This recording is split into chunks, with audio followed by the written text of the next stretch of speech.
Hi friends, ಎಲ್ರಿಗೂ ನಮಸ್ಕಾರ. Welcome to Sisters Kitchen. ಇವತ್ತಿನ ರೆಸಿಪಿ ಹರಿಯಾಳಿ ಚಿಕನ್.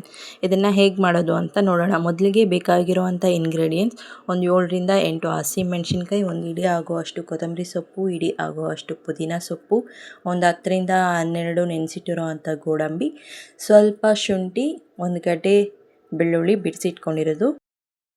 ಈಗ ಹರಿಯಾಳಿ ಚಿಕನ್ನ ಮಾಡೋದು ಹೇಗೆ ನೋಡೋಣ. ಒಂದು ಮಿಕ್ಸಿ ಜಾರ್ ತಗೊಂಡು ಇದರಲ್ಲಿ ಹಸಿಮೆಣಸಿನ್ಕಾಯಿ, ಶುಂಠಿ, ಬೆಳ್ಳುಳ್ಳಿ ಒಂದು ಸ್ವಲ್ಪ ಜಾಸ್ತಿ ಹಾಕ್ಕೊಳ್ಳಿ. ಬೆಳ್ಳುಳ್ಳಿ ಇದಕ್ಕೆ ತೊಳೆದಿಟ್ಕೊಂಡಿರೋ ಅಂಥ ಪುದೀನ, ತೊಳೆದಿಟ್ಟಿರೋ ಅಂಥ ಕೊತ್ತಂಬರಿ ಸೊಪ್ಪು, ನೆನೆಸಿಟ್ಟಿರೋ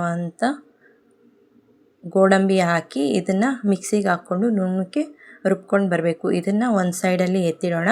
ಇವಾಗ ಒಂದು ಬಾಣಲಿ ತಗೊಂಡು ಸ್ಟವ್ ಮೇಲೆ ಇಟ್ಟು ಇದರಲ್ಲಿ ಒಂದು 4ರಿಂದ 5 ಟೇಬಲ್ ಸ್ಪೂನ್ ಆಗುವಷ್ಟು ಎಣ್ಣೆ ಹಾಕ್ಕೊಂಡು ಇದಕ್ಕೆ ಹೋಲ್ ಸ್ಪೈಸಸನ್ನು ಹಾಕ್ಕೋಬೇಕು. 2 ಪಲಾವ್ ಎಲೆ, ಚಕ್ಕೆ, ಲವಂಗ, ಸ್ಟಾರ್ ಮೊಗ್ಗು ಹಾಕಿ ಸ್ವಲ್ಪ ಫ್ರೈ ಮಾಡ್ಕೋಬೇಕು. ಇದು ಚೂರು ಕಲರ್ ಚೇಂಜ್ ಆಗಬೇಕು, ಫ್ಲೇವರ್ಸ್ ಎಲ್ಲ ಎಣ್ಣೆಯಲ್ಲಿ ಬಿಟ್ಕೋಬೇಕು, ಅಲ್ಲಿವರೆಗೂ ಫ್ರೈ ಮಾಡ್ಕೊಳ್ಳಿ.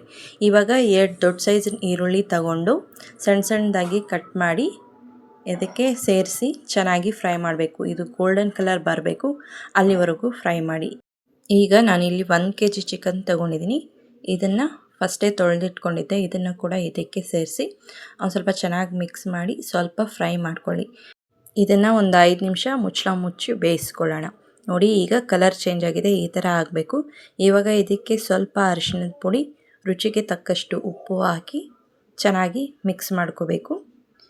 ಇದನ್ನು ಮಿಕ್ಸ್ ಮಾಡಿ ಆದಮೇಲೆ ಇನ್ನೊಂದು 5 ನಿಮಿಷ ಮುಚ್ಚಿ ಬೇಯಿಸ್ಕೊಳ್ಳೋಣ. ಆಗ ಉಪ್ಪು, ಅರಿಶಿಣ ಎಲ್ಲ ಇದಕ್ಕೆ ಚೆನ್ನಾಗಿ ಹಿಡಿಯುತ್ತೆ, ಹಸಿ ಸ್ಮೆಲ್ ಬರೋದಿಲ್ಲ. ಇವಾಗ ಇದನ್ನು ತೆಗೆದು ನೋಡೋಣ. ನೋಡಿ, ಇದು ಸ್ವಲ್ಪ ನೀರು ಬಿಟ್ಕೊಂಡಿದೆ. ಇವಾಗ ಇದಕ್ಕೆ ಆವಾಗಲೇ ರುಬ್ಬಿಟ್ಕೊಂಡಿರೋ ಅಂತಹ ಕೊತ್ತಂಬರಿ ಸೊಪ್ಪು, ಪುದೀನ, ಮೆಣಸಿನ್ಕಾಯಿ, ಗೋಡಂಬಿ ಪೇಸ್ಟ್ನ ಹಾಕಿ ಚೆನ್ನಾಗಿ ಮಿಕ್ಸ್ ಮಾಡ್ಕೊಳ್ಳಿ. ಈಗ ಇದಕ್ಕೆ ಚಿಕನ್ ಬೇಯಕ್ಕೆ ಬೇಕಾಗಿರೋ ಅಷ್ಟು ನೀರು ಹಾಕಿ ಚೆನ್ನಾಗಿ ಮಿಕ್ಸ್ ಮಾಡ್ಕೊಳ್ಳೋಣ.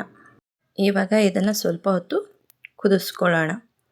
ಚಿಕನ್ ಎಲ್ಲ ಚೆನ್ನಾಗಿ ಬೇಯಬೇಕು. ಇವಾಗ ಇದನ್ನು ಮುಚ್ಚಳ ತೆಗೆದು ನೋಡೋಣ. ನೋಡಿ, ಇವಾಗ ಚೆನ್ನಾಗಿ ಬೆಂದಿದೆ ಚಿಕನ್ನು, ಕುದೀತಾ ಇದೆ ನೋಡಿ. ಇವಾಗ ಇದಕ್ಕೆ ಸ್ವಲ್ಪ ನಿಂಬೆ ರಸ, ಸ್ವಲ್ಪ ಕಾಳು ಮೆಣಸಿನ ಪುಡಿ ಹಾಕಿ ಮಿಕ್ಸ್ ಮಾಡ್ಕೋಬೇಕು. ಇವಾಗ ಇದು ರೆಡಿಯಾಗಿದೆ. ಈ ರೆಸಿಪಿನ ನೀವು ಟ್ರೈ ಮಾಡಿ ಟೇಸ್ಟ್ ಹೇಗಿತ್ತು ಅಂತ ಕಮೆಂಟ್ ಮಾಡಿ.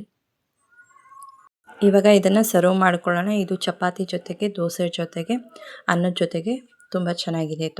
ಈ ವಿಡಿಯೋ ನಿಮಗೆ ಇಷ್ಟ ಆದರೆ ನನ್ನ ಚಾನಲ್ನ ಸಬ್ಸ್ಕ್ರೈಬ್ ಮಾಡಿ, ಲೈಕ್ ಮಾಡಿ, ಕಮೆಂಟ್ ಮಾಡಿ, ಶೇರ್ ಮಾಡಿ.